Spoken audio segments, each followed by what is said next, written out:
Appreciate your time. I know you're extremely busy. We'll talk World Juniors, and I know that's all you're going to be hearing about for the next couple of weeks. But I want to talk about something that happened in the WHL. You and your brother finally got to play against each other professionally.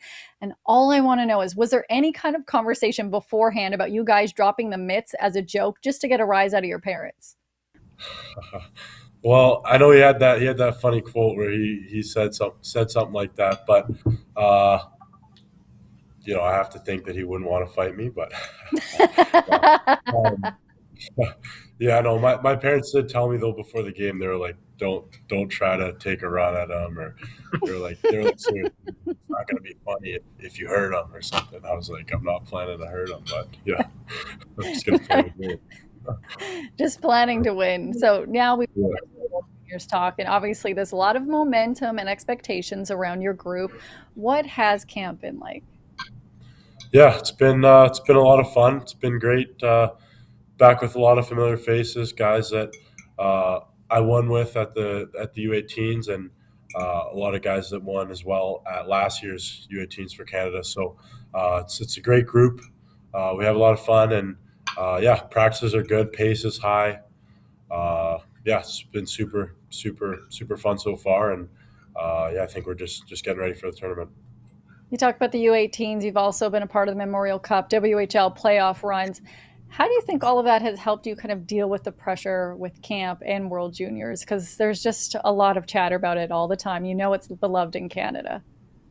Yeah, yeah, it's awesome how passionate people are about the World Juniors, and especially in Canada. So yeah, those playing in those moments through over the years, I think it always helps just getting that experience playing in elimination games, games where your back's against the wall or whatever it is.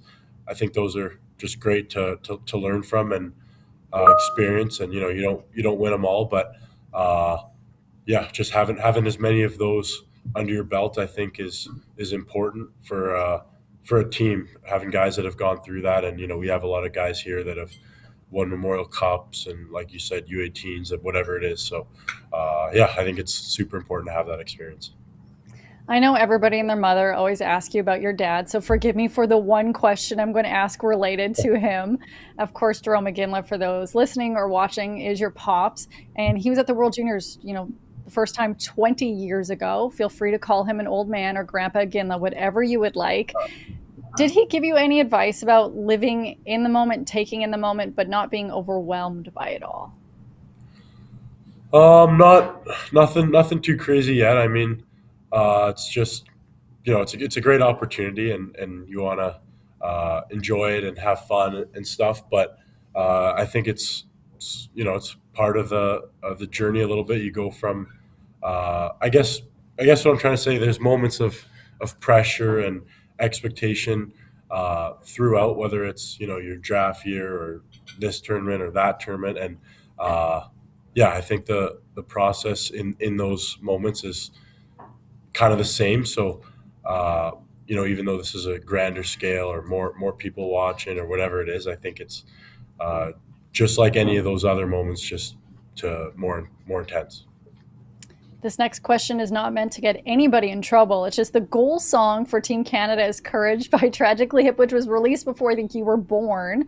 Yeah. Have you heard the song before they let you know it was going to be the goal song? And it's perfectly fine if you didn't. I'm not 100% sure that I had, but I probably have somewhere. Just I didn't. Uh, yeah, I didn't know too much about it, but I like it. It sounds great. I think yeah, courage. It's obviously a great quality that you have to have in a tournament like this. So I like the message of it, and I like that it's got a pretty good ring to it, I think. And I think you will all like hearing that song over and over again during the tournament. But I'm curious when it comes to, say, Spotify Wrapped. There's a joke with their viewers. They call me Grandma Lindsay because my Spotify Wrapped listening age was 85. For the record, I'm very much nowhere near 85. What is a couple songs that you listen to all the time? Or if you could pick just your own personal goal song, what would it be? I know it's a team sport. Yeah. I don't know. I might go. I like rap. I'm like rap country. Uh, but the guy I listen to probably near the most is Lil Baby. So I might Lil Baby Drake. probably a younger listening age than you, but yeah, there's something in there from one of those guys. I know Kelowna fans would be familiar with hearing this term that I'm absolutely going to butcher, but Iggy Wiggy Woo Woo. How many people are yelling that at you on the streets when you're out playing with the Rockets? Yeah, probably more than I would have expected. Probably the first time I heard that goal call. Yeah, that's pretty funny. Guys here like that have probably never watched a Rockets game in their life. They'll say it to me, and I'll be like, "How do you know about that?" But yeah, it's funny. I like it. So I know that people have talked to you about, being with the Utah Mammoth and being the first ever draft pick at nauseum. But the one thing I want to know about that entire experience is a video that some people may not know kind of happened around that time. And I want you to break it down for me. Okay. You were giving Marshawn Lynch fighting tips. Like, what? What is this? Like, Yeah, no, this was definitely a pretty crazy side quest. Yeah, no, I was just I saw Burke down there, and I just congratulated him and stuff, and we congratulated each other.